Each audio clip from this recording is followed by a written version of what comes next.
নমস্কার বন্ধুরা, good afternoon. তো কালকে ছিল পৌষ পার্বণ, তো রাতে আমি এই পিঠাগুলো তৈরি করেছি। আমি করেছি পাটিসাপটা আর করেছি পায়েস। তো পিঠা আমি খুব একটা ভালো করতে পারি না, যদিও যাই হোক মা দিদি ওরা করতো, সেটা দেখে দেখে যেটুকু শিখেছি। তো পায়েস করলাম। পায়েসটা আমি গুড় দিয়ে করেছি, পাটালি গুড় দিয়ে, খেজুর গুড়ের পাটালি, সেটি পাটালি গুড় দিয়ে করেছি।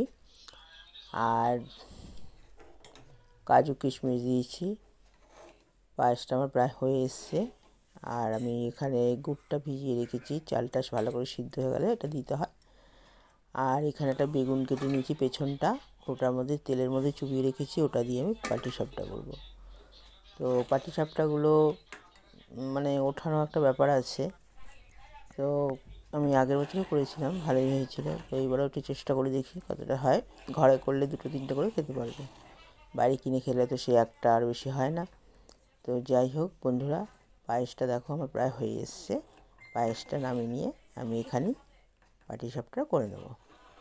দুধ পুলি খেতে ভীষণ ভালো লাগে, কিন্তু দুধ পুলিটা তো যাই হোক, পায়েসটা হয়ে গেছে। আর আমি পাটিসাপটাতে সুজি আর ময়দা আর চিনি, সুজিটা আমি ভালো করে মিক্সিতে দিয়ে পেস্ট করে নিয়েছি, আর চিনিটাও তাই গুঁড়ো করে নিয়েছি।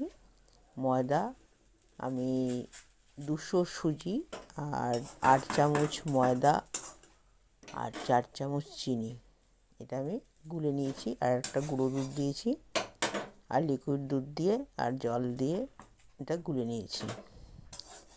তো পাটিসাপটাগুলো যাই হোক ভালোই উঠে আসছে।